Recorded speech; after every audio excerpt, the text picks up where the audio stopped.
The ultimate goal is then the journal leads to a change in your trading behavior. You can track all of your trades and all of your bad behaviors, but a lot of traders don't change. And we have something what we call it's the tilt meter. So it's a visual representation of how well you are sticking to the rules for each trade.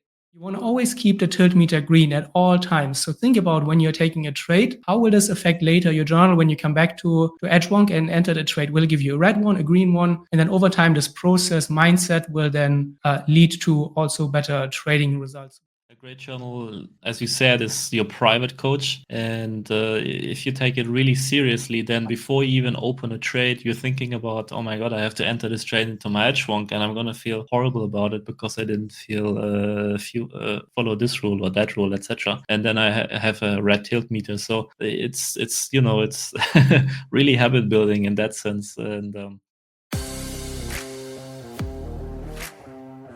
Welcome to the Alpha Man podcast, hosted by Stephen Goldstein and Mark Randall. The podcast which is always looking to help traders, whether they're new to the game or whether they are seasoned and experienced traders, explore how they can be better, more productive, more effective traders by looking at the human aspects of trading performance.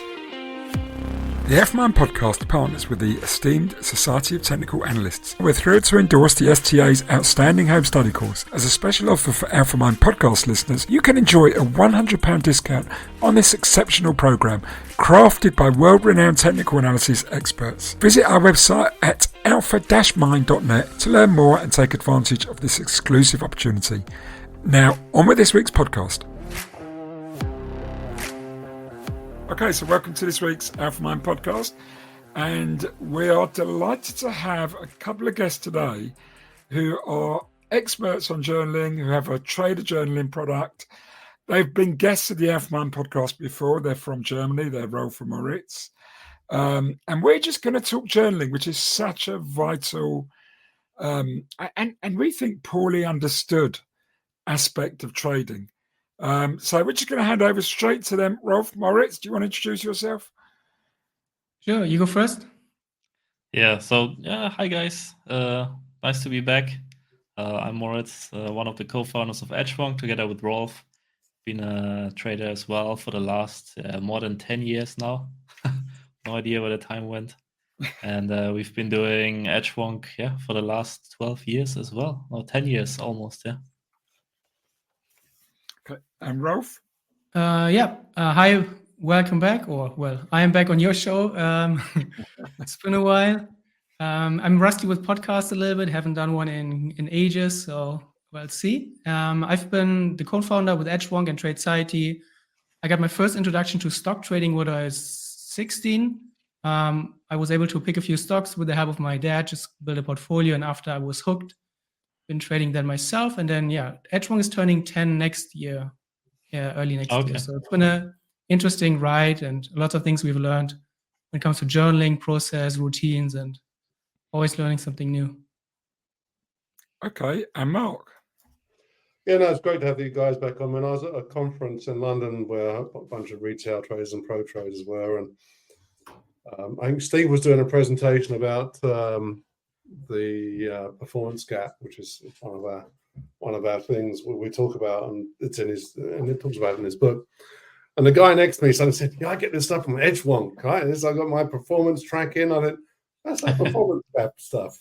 So I know that there's a lot of very super cool stuff out there where I think you are pushing the sort of the technological solutions, for these people that are operating perhaps historically with no significant support. I think you're turning up with products that are actually really, really supporting them. So perhaps a question further to the introduction is, as well as the journaling, and perhaps in a second, tell us what that means from your perspective and what information it's sort of creating and providing. But other than that, from a Tradeciety point of view, why are people coming to you? What's the story? Well, what are people taking from you in terms of value? So I think in the past, when we started journaling, there were no real solutions out there. We started Edgewonk as well with an Excel tool, which is always fun to look back at how far it's come. And in the past, I think it was pretty much just data-driven. traders didn't see the need because they didn't fully understand what to get out of a journal. They thought they could read most of the important things from their broker, P&L. They were losing or making money, and that was really it. So we then always wanted to go more into the qualitative side of trade performance and trade reviews. So in Edgewonk, we have a lot of qualitative aspects. You can rate your trade, you can rate your entry, your exit, your management. And then we have statistics such as efficiency, how often are you breaking your rules? And I think that's really where traders see now the benefits of journaling. It's not only about the hard data. Of course, the numbers are important, but connecting the numbers with what they're actually doing in their journal or in their trading, and analyzing how trading behavior patterns are impacting their performance. I think that's where traders then see the real value. Yeah, we still do get a lot of questions or in our support. Why do I need your journal if I can see everything I need from my broker statement, which is obviously very naive to say, but people still have that mindset a lot. Also, when it comes to obviously we are trying to make the app as user-friendly and as easy to use as possible. But for me, coming from a Excel background, building that journal from scratch, putting in hundreds of hours, and then seeing people that don't even want to input a single trade, it's kind of hard sometimes to get those two worlds together, like the expectations and the reality. But yeah, we're trying to make it as easy as possible for traders to get all the insights they need. Mm. Okay, it's really interesting because I'm a big fan of journaling, and yet I get it. Not journaling. I've had parts of my trading career where I started a journal, and then I kind of forgot to update it, and then I got in a habit of not using it. And I remember one year, which I journaled every trade. It was a really good year. The following year, I started off the year really badly, and things went downhill. And then I looked back at the end of the year over that journal, and I literally stopped journaling as things were started going wrong. And that's when I should have been doing it. Yeah. That's when I should have been confronting myself. But it was almost like, I didn't want to be confronted with what wasn't going well. And then after that, I just got out of a habit of doing it. And I know my most successful years were years where I journaled. Yeah, So, you're not alone. I think this is a story that we hear daily, all the time, that journaling is work. So it takes time. Some traders feel like it's tedious, and maybe you don't see the value right away, and then it's easy to neglect the routine. And then especially if things aren't going well, which in the beginning, especially for traders, they won't, then they neglect this part of their trading because they don't see the immediate value. And then getting back to trading or to the journal, I think it can be really feel daunting, because then you see all this backlog of trades that you have to enter. And I'm doing those reviews where our users can send me their journal. I do a deep dive into the performance, break it down, analyze it, help them move forward. And very often I see that traders, they just stop and then they send me their journal and say, "Hey, I'm ready to give up on my trading, but maybe you can take a look at my journal before I just quit and see what is there." And very often you find actually quite interesting patterns that traders don't know.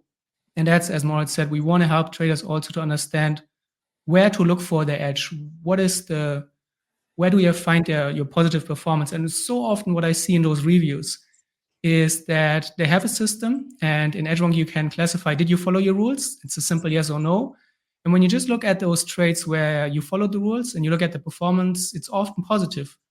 But then you take all of the trades together where you didn't follow the rules and your performance is negative. So I tell them, you just have to look at your trades where you follow the rules, and you seem to have an edge in your system. Your system seems to have a positive edge somewhere, but you are the weakest link in your trading business, so to speak. And then that's costing them all of their profits. And once they see that often, they can get back. They have more confidence. They tell me that they didn't know even about this. and then they can get back. But as you said, it's so important that when things don't go right, you need to still make sure that you stay on top of the game, not only in trading, in everything. I had an injury, I wasn't able to go at the gym, but then going back to the gym, that's the hardest when you haven't been there for a while and everything feels sore, and it's not going to feel great afterwards. But you need to keep it up. You need to get back to it. Otherwise, you will not see any progress. Yeah, and for me, the personal bias, I mean, the personal makeup plays a huge role here. I mean, I'm the complete opposite of you, for example. When I'm having a really good run in my trading, I tend to not journal anymore because I think, oh my God, I'm so fantastic. And it's so easy. But when I'm in a losing streak, I tend to double down and journal everything and try to get out of it. So every trader is different in that regard as well. But I think in the end, it all comes down to can you stay consistent with your efforts, or sticking to your routine or not. That's where champions are made. Right, totally. And it's also, I think, not overwhelming yourself. I think that's what a lot of traders also see, that there's so much you can do, so much you can track, and it's going to take a lot of time. But just making sure that you focus on the basics, really streamline your journaling process, that it doesn't take a lot of time, but you still get some interesting data points out of it. I think that can often help traders as well when they see it's work. It's not as much as I thought, but I still keep up my consistency and my routine, and I will get some information out of it. I want to say something now. To me, it's kind of underselling it. I mean, it's calling it a journal because this is a control panel. This is a dashboard, which is giving you. I mean, a journal gives me a sort of a sense of a sort of backward-looking diary of of events and reactions and whatnot.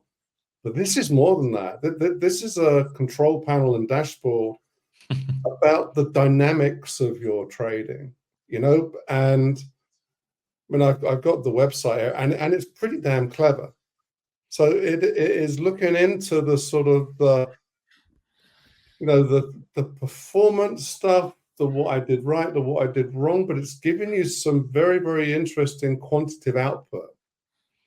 And that's beyond any journal that's out there, as we know. So for me, I see it as a control panel and dashboard for a trader to it's kind of like a driver in his car where, you're knowing how many revs you're doing, where the oil level is, if you're overheating, and it's giving you those types of output. And I think that is really, really interesting. And my hat says it's more than a journal. This is a dashboard and a control panel for a trader to really, really understand what he's doing, why he's doing it, and the profile of the trades. Absolutely, yeah. You know what? As I hear all of you speak, it comes to me that it's a high performance tool. Yeah. If you're in the world of high performance, be it, motor racing, sport, music, whatever, you need all these things that it gives you. Mm-hmm. Okay. You need reviews, you need reflection, you need feedback, you need data. You need kind of, it almost becomes a personal coach at a point, or mentor. Right. Strengths assessment, weakness assessment, blind spot. I'm going to just go back to, I actually have a chapter in my book. Quick plug, it's called Mastering the Mental Game of Trading, if any listeners don't know yet. I have a chapter called on journaling. And I start with a story. Like so many chapters in the book, I start with a story. And this one is actually taken from a Tom Dante interview on the Chat with Traders. Chat with Traders, that's it. On Chat with Traders. Yeah. The other trading podcast, one of the other ones. And it was a brilliant interview. And I think he did a couple of them. But this one was the one where he went back to the office in the evening after a big day, assuming everyone had gone down the pub to celebrate what had been a big day. And the most successful trader, the most profitable trader, happened to be in the office at about 8 o'clock at night, sitting there filling out his journal. And Tom used that story to say, well, you look at the habits and behaviors of the very best. This is what they do. They go that extra mile. And this is what I see with a lot of people I coach. They do something different. They do something extraordinary. That's what high performance people do. The best marathon runners, they get up early in the morning, 4 or 5 o'clock, and beat the streets before they start their day. The best swimmers, that is what it takes. If you're just going to turn up at your screens and try and trade without doing that extra stuff that goes the extra mile, you're going to be at a disadvantage to those who do. Totally. Absolutely, yes. And while you said that, first of all, big shout out to Tom. That's the interview that back then put us on the map. So thank you, Tom.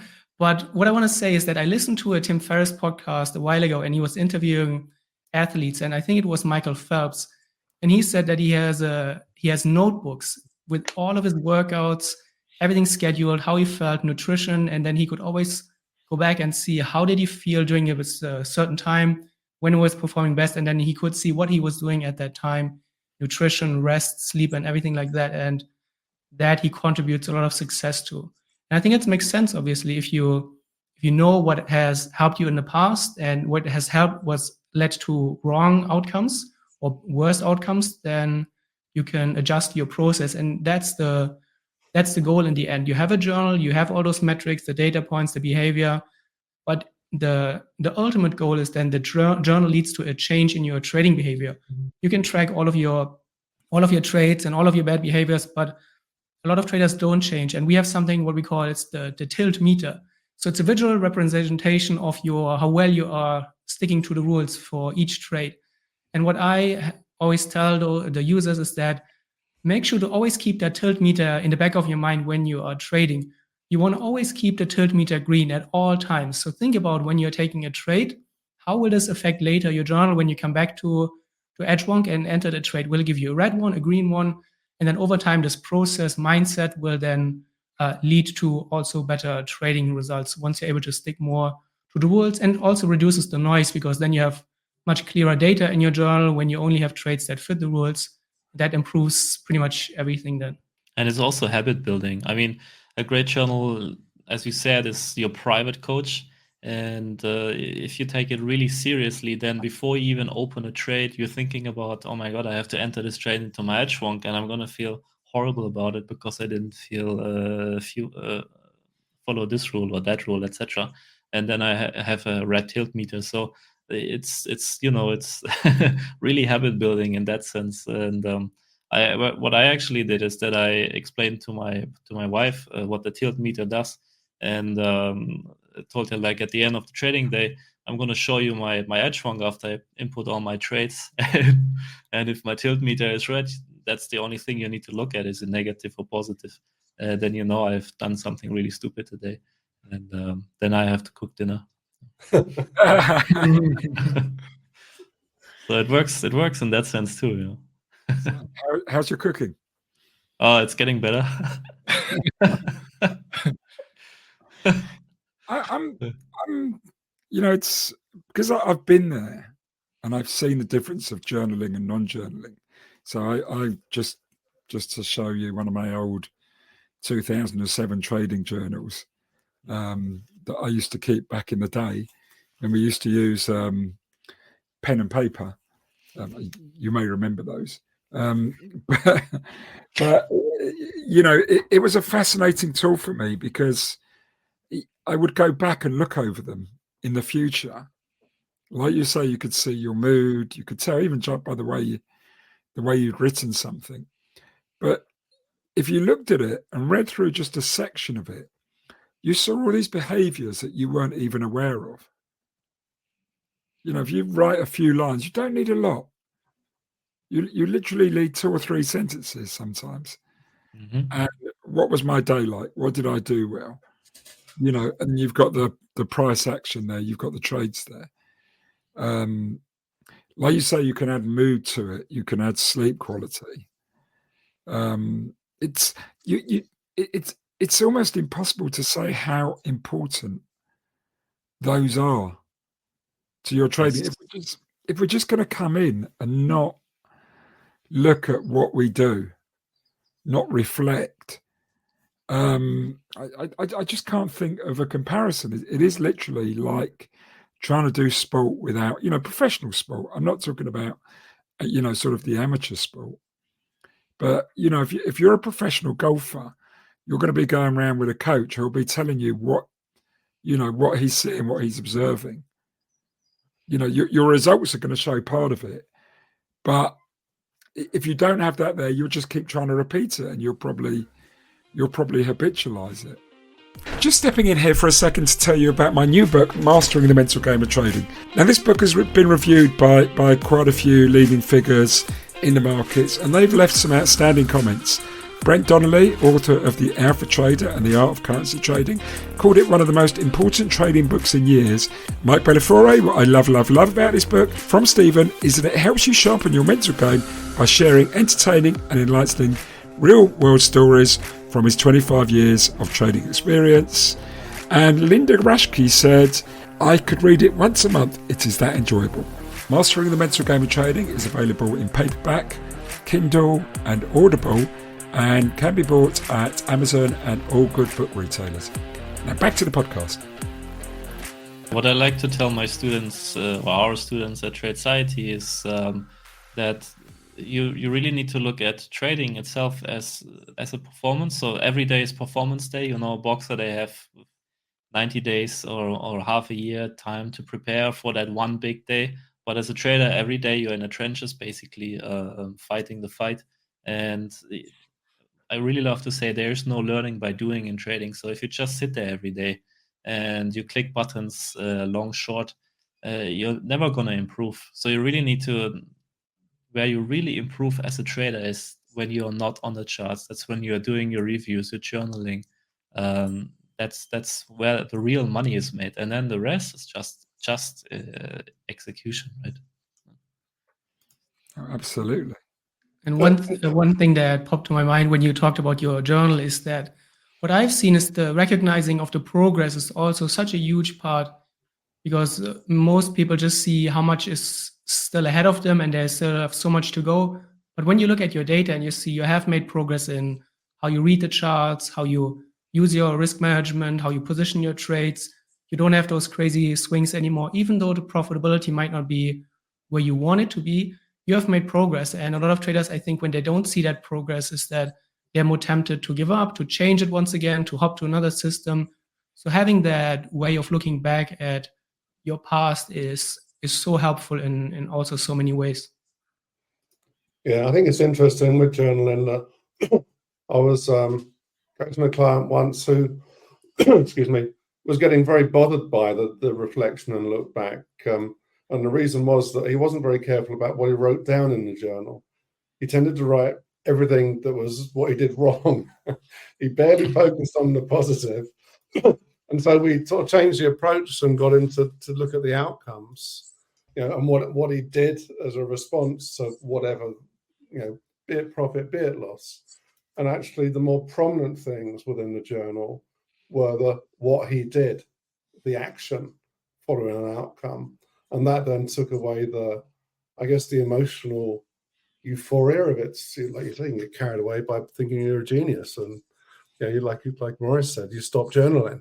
Or you can actually, if you write too much about, the negative, you end up just beating yourself up. And of course, that then leads to potentially you stopping everything anyway.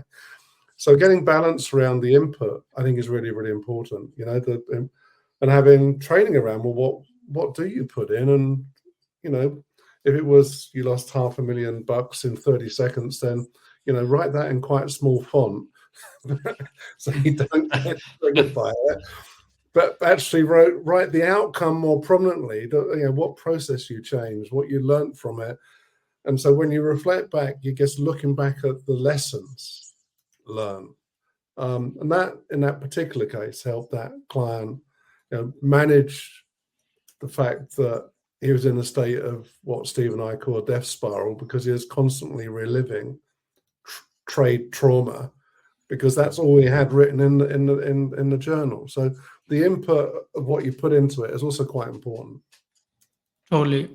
I did this video for Edgewonk where I helped them to create a routine, a weekly routine, and how to reflect back on the week. And one thing that I recommended is that you identify one thing that went really well in the last week.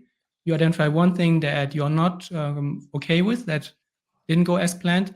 And then you write one thing that you want to improve on next week. So those can be just bullet points, but they are very interesting triggers that can help you move forward. And if you keep it very short, as you said, it's important. You don't want to come back to your journal, also overwhelm yourself having to read tons and tons of text.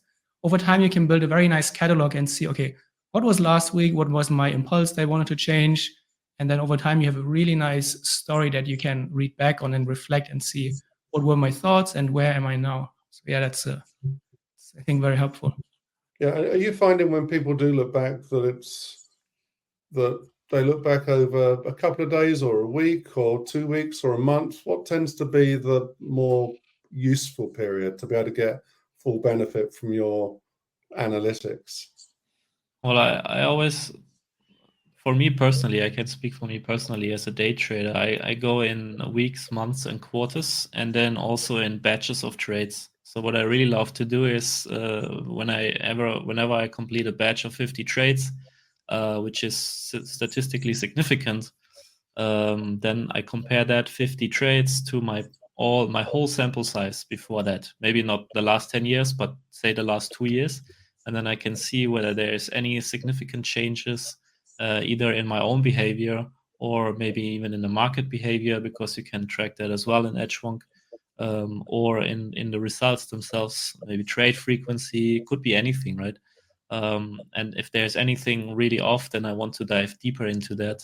And I do that, as I said, every 50 trades, and then every quarter I have a bigger review where I try to find these patterns of behavior that maybe it's a mistake that I do twice per quarter, but every time it costs me 2 hours, and over the whole year, that's 4 times 4, it's like 16 hours, right? So that's a huge thing to find. But if you talk to a novice trader, oh, I'm making that mistake twice a quarter, that's nothing. But at that level that we are performing, that's quite huge. So yeah, the month and the week and the quarter work really well, and then those 50 trade batches. Have you found something about yourself you didn't know from doing the journaling? Yes. Interestingly enough, I was never a big believer in meditation, for example. But those days where I implemented meditation into my pre-trading routine were definitely the better days in the long run. So I had a sample size of 100 trading days, and on 60, 70 of days I was meditating. 30 of those I just skipped it because I didn't feel like it.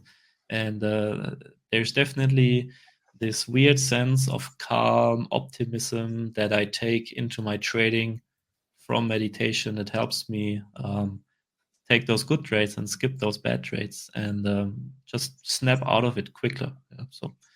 Yeah, so while I never believed in it, it really helped. Yeah, so pleased you mentioned that. I was again coaching someone recently, and we were talking through things, and he wanted to experience some actually meditation visualization that I'd done historically, and I shared it with him. And he thought it was really powerful. But he was in front of his ladders and everything, and he says, "Oh my God, I'm just seeing the ladders more clearly. I'm seeing stuff more clearly, because essentially it turned down this." The overload. You can get so much overload in trading, where there's almost inflammation of information at a level of watching markets.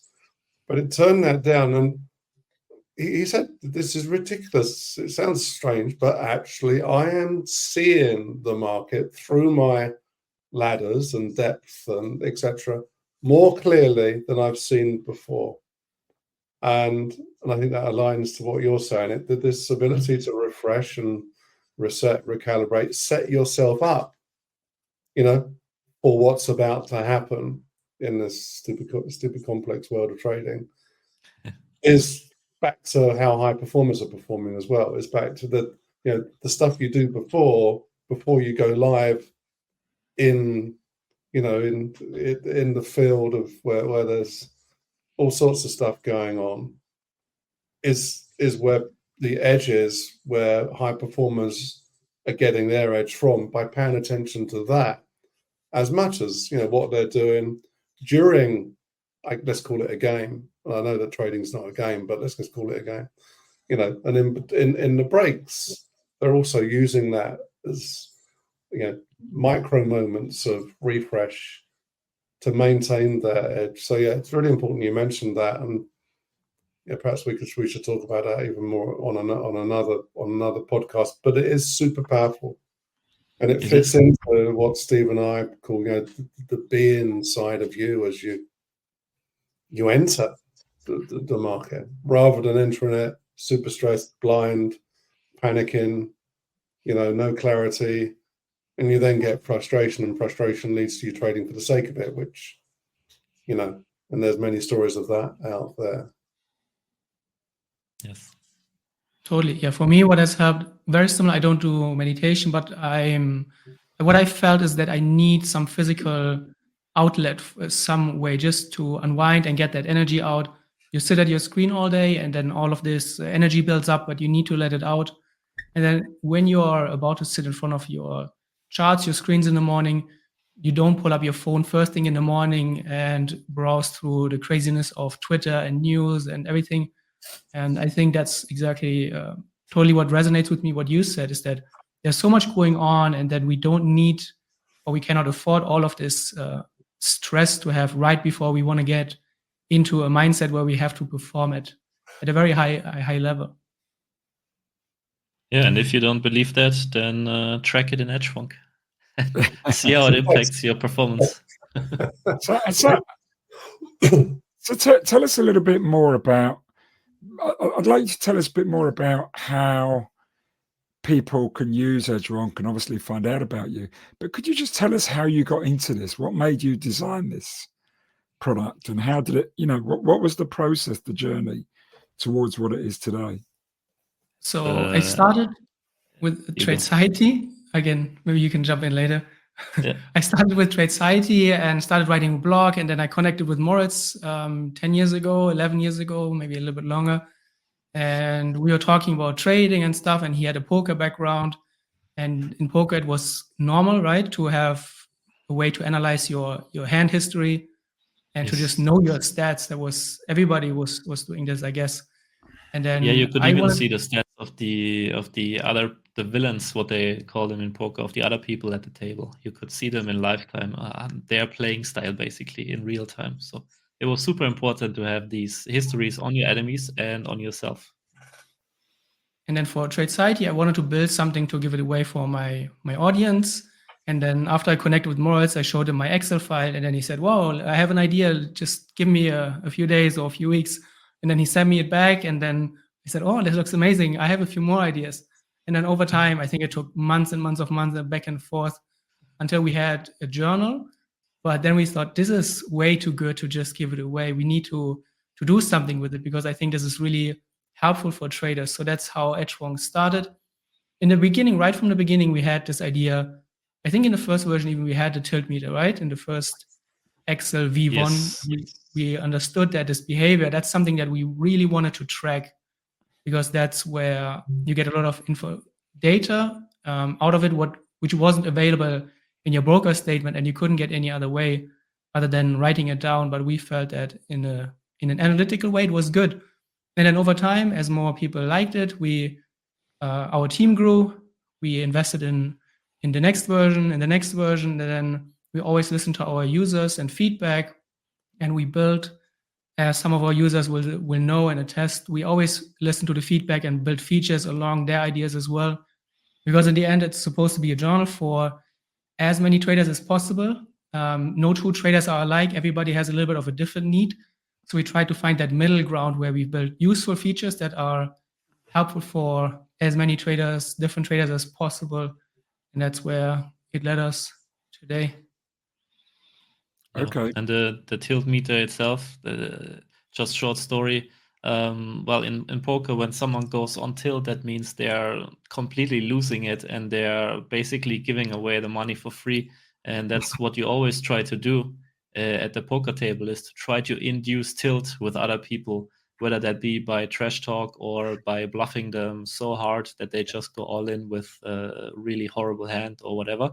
And from the poker table, I knew that when people go on tilt, that's when they are at their absolute worst and they can ruin months of progress. So that concept obviously also applies to trading. So we wanted to get that into Edgewonk right from the get-go. Yeah, that's a concept I talk about in the book. And I refer to it as on tilt or the trader's death spiral. But for me, it's exactly that concept. The market is everyone else. The market is you sitting around the table. You're playing against all the other players. They need you to go on tilt collectively, okay? Because that way your money becomes theirs, okay? And you need to avoid going on tilt, obviously. And therein is the battle. And there will be moments where you're going to go on tilt because you're human. It's just human nature. So it's not just about avoiding it, but it's also getting out of it quicker, recovering from it. And if you're not even aware you're in it, you're not going to start doing the work to get out of it. Totally. And it's also about...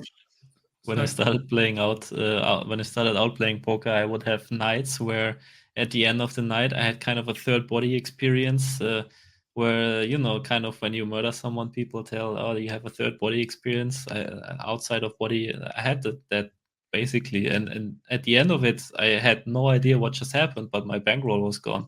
And then I was up all night and was wondering what the hell just happened, It's so hard to snap out of it in the beginning as if you're completely unexperienced. That is trading. It's where you come in with a plan and you say you're going to do X and you're going to follow Y, and then at the end of the day, you've had this huge drawdown, and yet you made the right market call. Yes. You start sitting there. What was I doing? You don't even know what you were doing when you were in it. You get caught in that death spiral, that tilt, that being owned by the market, and you lose all sense of yourself at that moment. Totally. So obviously having a practice, having something to help you, you do the mindfulness at the beginning of the day, that can help you survive longer. It can help you stay balanced. And then of course you restore that at the end of the day. And the journal could be, just that process of journaling. And I tell the story in the book of a huge trade I had, which was a very successful trade, but it started disastrously. And I went in full-blown tilt for about a week. And I didn't just lose quite a lot of money. I also foregoed. I also lost. I had the right call, but I didn't get the trade on. So I sort of surrendered a lot of P&L as well that I could have made. And then I started writing in my trading journal, and I wrote about 3 pages, and I suddenly snapped out of it. It was almost that got me to let go. That got me to come out of tilt after a week. I suddenly had clarity, and the trade went on, and it became a fantastic trade. And it was the same trade that I identified a week earlier that I'd missed out on. But now I was no longer beating myself up. I was like thinking, okay, let's where do I get into this? It's still on. It's still in play. And that's why I think it's a great tool. Where you've got, and just very quickly, going to mention that we're going to put a code in on the show notes for this episode. So if anyone's listening now, what did you call it? A voucher or just a discount code? Yeah, for your audience. So that what will that give them? When they put it in, so you go on the edgewonk.com, you put the Edgewonk in your card, you apply the discount, and then we'll give you a $20 discount, which is like 15%. Okay, all right, terrific. Now, just where is Edgewonk going now? Do you have any future plans to evolve it, to develop it? Yes, we actually just spoke before we got onto the call about the big thing that we want to do going forward. So the goal is to make journaling more engaging, more rewarding. So what we are building is a notification feature right into Edgewonk. So because we have all of this data from our users, we're going to track certain key metrics, behavioral statistics, and then we'll tell them once one of those metrics have been hit. For example, you have had 5 losing trades in a row with a red tilt meter. Maybe it's time to take a step back and regroup. Or your last loss had twice the size of your average loss. Maybe it's time to revisit your position size. And those automatic analyses, they come in real time when they upload their trades and enter their trades, is then bringing hopefully more awareness, help them utilize Edgewonk in a much more active way, because the more people use it, the more they will get out of it. And we want to help them get the most out of it, because I understand there's so much going on in Edgewonk. We have a lot of data points, and in the beginning can feel maybe a little bit overwhelming. So that's, I think, one of the hurdles. So we're going to make this way easier, more engaging, more fun for our users going forward. That's brilliant. And do you plan to do anything such as connecting it to like an Oura ring or body data? I mean, it would definitely be interesting if any of those tools would give us that data, but I think they are all closed systems, unfortunately. Oh, right. Maybe with a Garmin or so, you could see your heartbeat or your HRV during trading, stuff like that. Would be interesting to know for sure. I mean, I have tried to track that in Edgewonk actually, where I had my average heart rate and also my blood pressure before and after the session, and how that would, if I could see any correlation between my performance and my average heart rate, and there was definitely something to be found there. But I'm not too sure whether that was because that day the market moved like crazy, and or whether my behavior was off. It's really hard to go in that direction. Yeah, but of course it would be awesome to have something like that. We can build our own Oura ring or whatever. Just a quick reminder that the AlphaMan podcast is sponsored by the Society of Technical Analysts, who are a brilliant member-led organisation who provide outstanding education, seminars, conferences, talks on all aspects related to price action trading, and also more expansively now towards system development and behavioural performance as traders. Do check them out. Their website is technicalanalysts.com. And we are delighted to be connected to them, and of course their brilliant home study course, which you can get a discount on through the AlphaMind website. Now back to the podcast. Interesting where you're going, isn't it? I think this holistic sort of opportunity that you're looking at, really, the human element, the behavior, the process, so I guess supporting them on that journey of energizing themselves as well. There may be thought leadership around that you do. I know that you've got a good blog that that also supports the Tradeciety business too. So I think you've got a lot of bits of your platform that are beyond journaling. I think you have an academy as well, and of course I think with 10 years, of fairly fresh 10 years as well. You're not looking about the 10 years of 20 years ago. You're very relatively new to the market, aren't you? From 10 years is quite a short time frame. So you're looking to engage with it with very technical energy, and I think there is a need for a refreshing approach to markets, because there's a lot of platforms out there that kind of feel like they're from a previous age, and that they haven't advanced into the way we're starting to think. Obviously, with AI and all things like that coming up to speed, things are accelerating. So I think you're in a very interesting space, and the fact that you've been on this podcast twice now, I think sort of says everything. That you're coming to our attention, but we're bumping into people that are telling us about you as well, and how valuable you are to make their trading more relevant to them. there's an awful lot of people out there that are trading, but it's kind of just like, okay, I'm not learning anything from it. And you're taking it to this different level of performance where, yeah, okay, you can really start to understand the good, the bad, and the ugly about what you're doing. And if the way forward is you're starting to have little red flags picking up saying, hey, you're compared to the last time you did something similar, you seem to be dropping performance, and this is where you're dropping it. That level of intelligence interests me. So I can't congratulate you more. I still think it's more than a journal. To me, it's just like this sort of trader control panel of, my God, where can they take this? Very interesting work. Very interesting. Thank you. I appreciate it. Yeah, thank you. I like that, Mark. Trader control panel. Yeah, exactly. Yeah, that's a good one. Yes, yeah.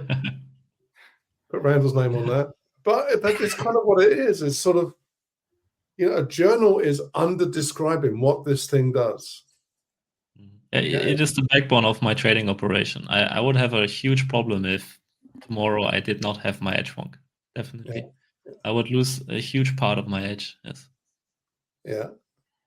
No. A lot of traders think about their journal like a diary, but I think over the years, the journal is not just a diary anymore, but we try to make it like a really wholesome, all-in-one thing where everything you want to know about your trading, you have at your fingertips, and was always the goal from the get-go.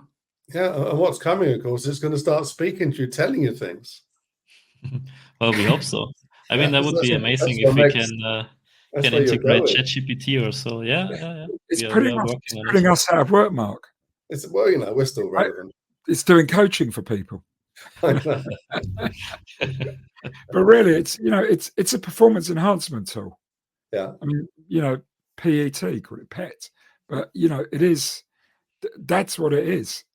I mean, that's the effective purpose of it, and yes. the effective effort that someone puts in.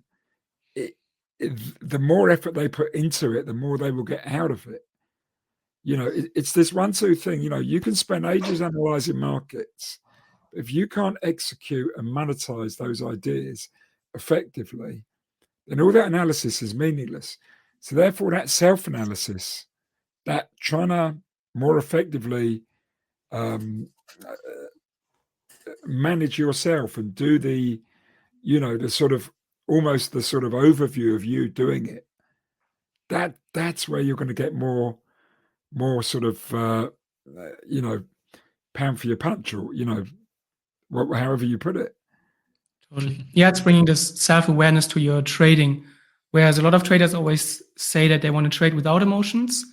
What I have seen, it's best to not try to suppress them, but try to understand what the emotion is telling you, and then sooner and sooner being able to react to whatever the emotion is telling you, what might be going wrong in your trading when a specific emotion is coming up. And I think that's the goal eventually, to get to this habit quicker and quicker to understand where or how you went wrong and how to course correct that. And then maybe even before the next time before it happens, you're able to catch yourself before it happens.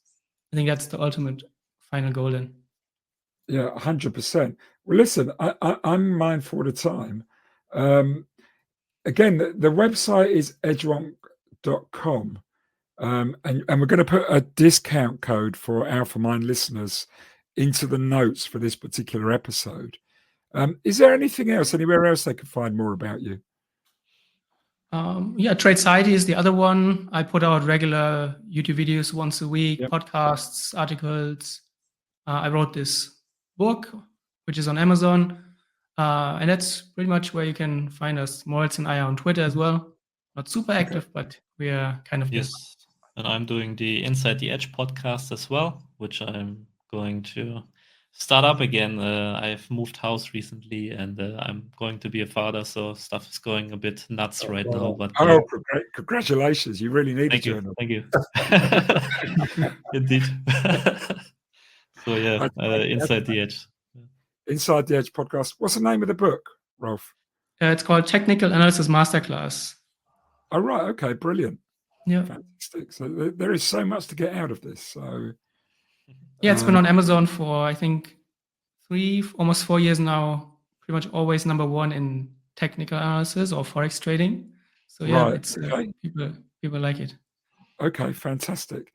Well, listen, we'll put all these notes, as we say, these are in the notes for the episode if you're listening to this. Do you know what? It's been great having you guys on. And, this really is such an important topic and theme, which if you are serious about it, a lot of people come into trading, they're serious about it at the first, but they don't do this sort of stuff. If you are serious about trading, this is the stuff you have to do.